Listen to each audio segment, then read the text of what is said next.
much better. Alright, let's get in here and do this.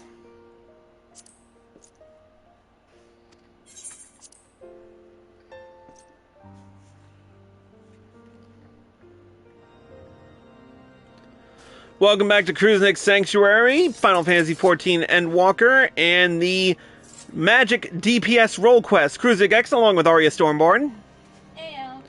Last episode, we discovered the person who changed into profane Fafnir was a man by the name of Vaindro, as in Saint Vaindro, but not actually Saint Vaindro, which is really confusing. We also learned that he has a connection to both the former Archbishop of the Ishgardian Church and the current highest up in the totem pole in the Ishgardian Church. So, without further ado, let's get right down to it with only justice, only vengeance. Chris, excellent timing as ever. Deacon Clem has just sent word that Bishop Vartanoir will see us now, by which I mean right this instant. 'Tis extremely short notice, I know, but it would not do to miss the opportunity to learn how he and Vandero may be connected. Not wishing to keep his grace waiting, Lord Emmerich is already on his way to St. Raymond's Cathedral. Come, let us hurry there ourselves. Yeah, you say hurry, but you're walking. You know, when someone says hurry, you normally think running. Or at least a brisker walk than what Artoirel was doing.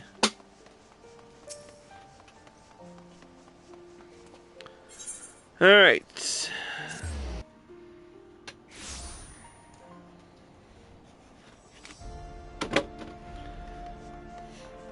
And here we are. Hey, Clem. My lords, I am so sorry. I informed his grace that you were making your way hither, but shortly before you arrived, he recalled that he had an urgent business and had to leave the cathedral at once.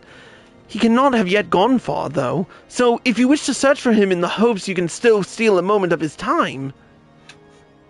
To grant us an audience, only to depart with such haste. What business could be so pressing?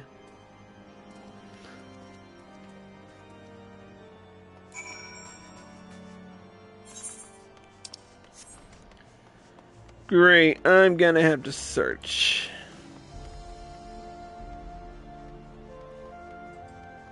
Oh. There he is.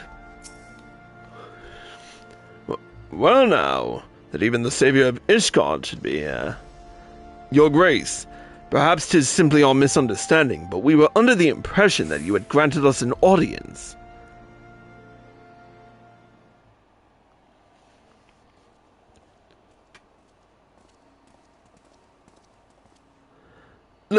Lord Speaker, rest assured I was just about to return to the cathedral. There is no need, your grace. This will not take long. As you may have heard, we are investigating a young man named Vaindro. Is he known to you? No, I cannot say that he is.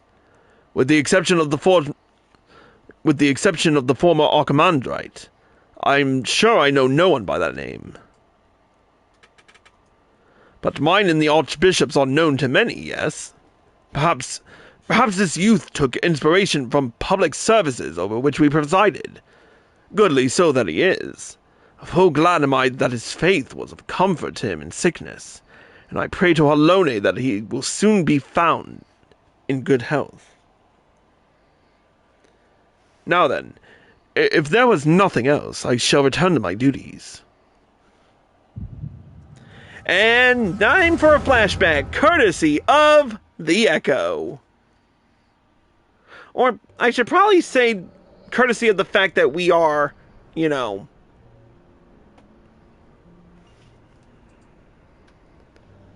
part Asian.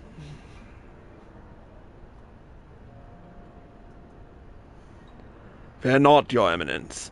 I shall carry on your legacy. We have completed the preparations as per your instructions. But are you certain this will work?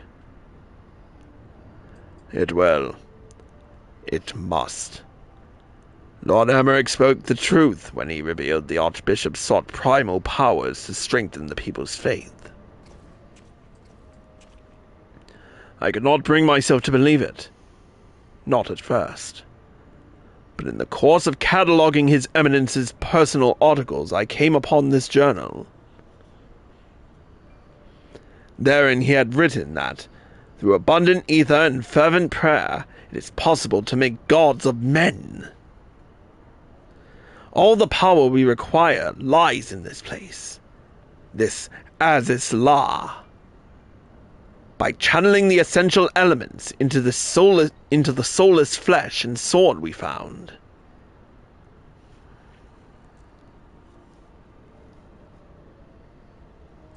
We shall summon forth King Thordan and his Knights 12, and by his blessing, Ishgard shall be restored to its former glory.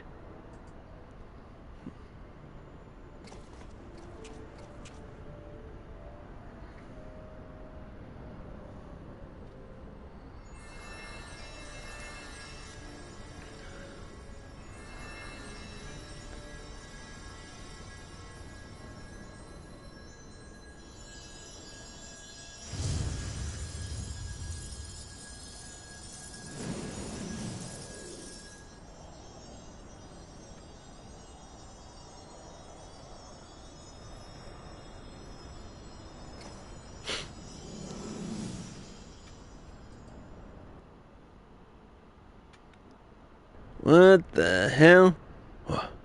What is this? It's just an ordinary man. Scarcely changed from before.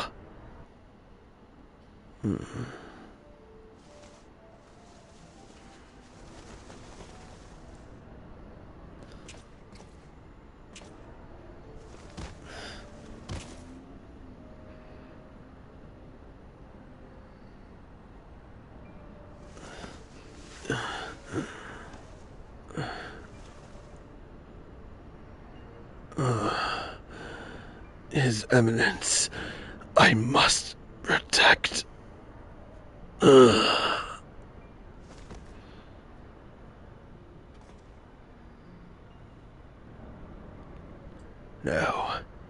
No, this isn't right.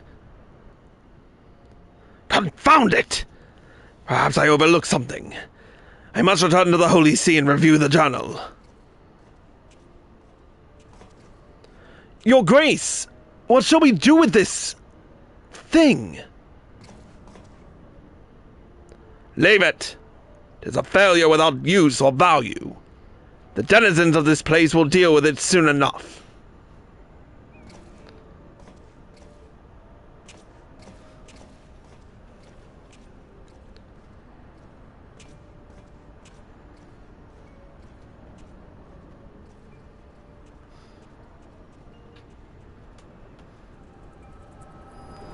Oh dear.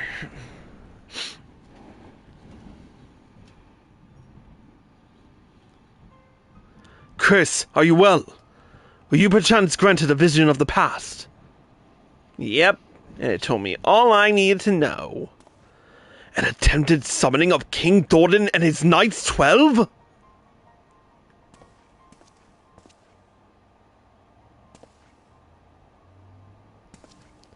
Your Grace, you should know full well that summoning is strictly forbidden. You will accompany us to the congregation and explain yourself.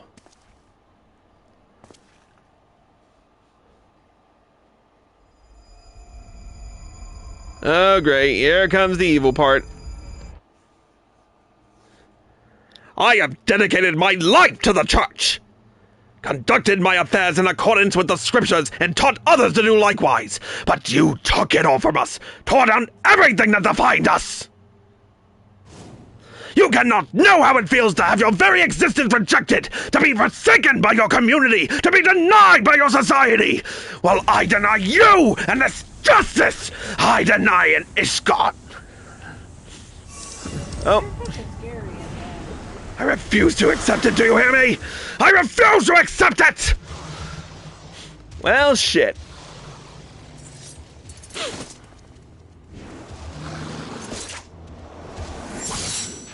Whoa! Cold-blooded. Your Grace! No!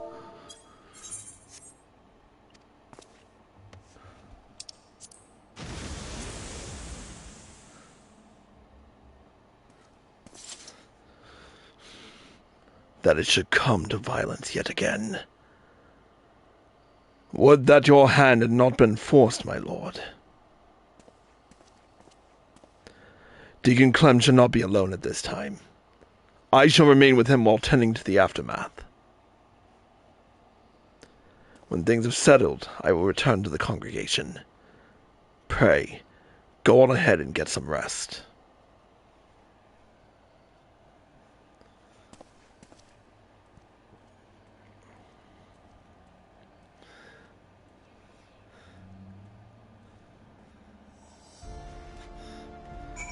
I hate when they don't give us, like, when they try to do automatic cutscenes in time with something. It gives you so little time to read it.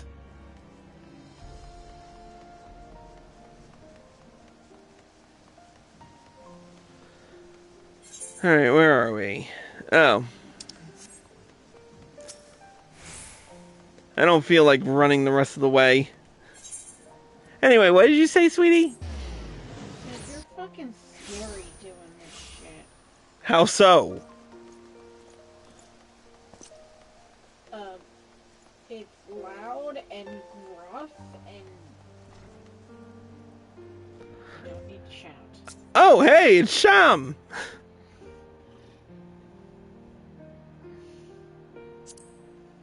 I should grab my keyboard. Yeah.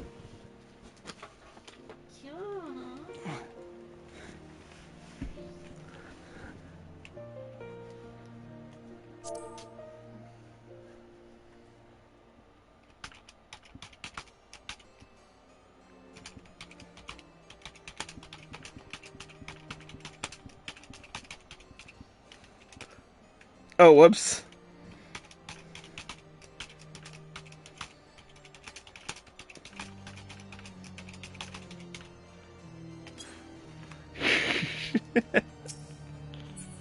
Alright, back inside. Had to. Anyway, back in. Emmerich.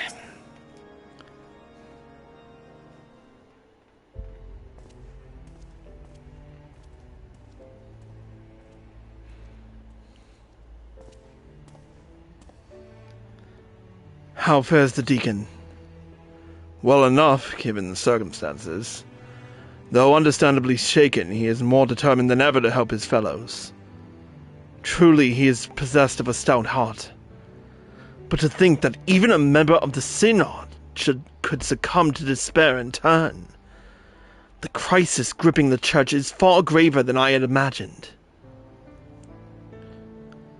In pushing for such an abrupt separation of religion and state, we may have exacerbated the growing divide between the clergy and the general populace.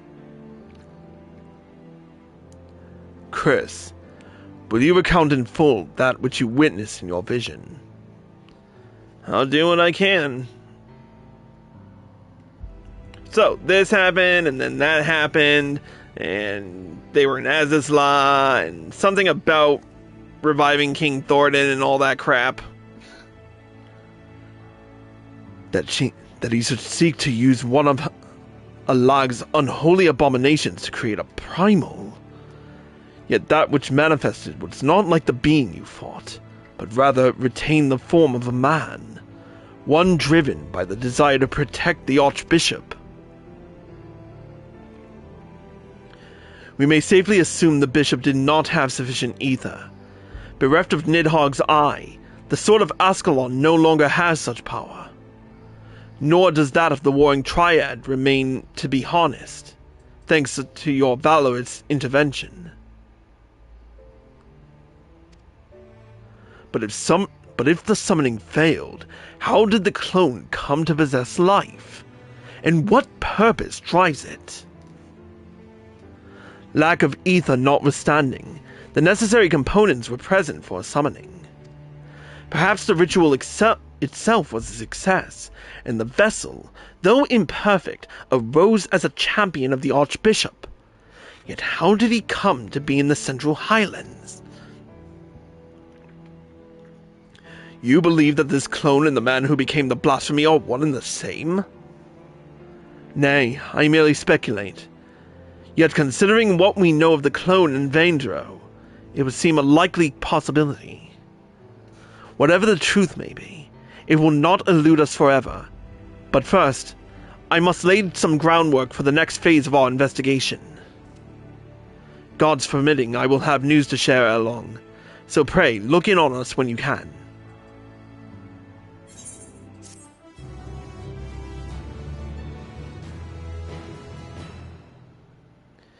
The next quest I will do again with Red Mage, probably. Yeah, sounds about right. And it will be the level 88 quest, Wills Unending, Faith Unbending. But until then, that's it for this episode. Thank you all for watching. If you're watching on Twitch, stay tuned. If you're watching on YouTube and you like this video, click the like button below and leave a comment. Subscribe by clicking here. Click here to watch more, click here to watch the previous episode, and click here to watch the next one. We will see you next time.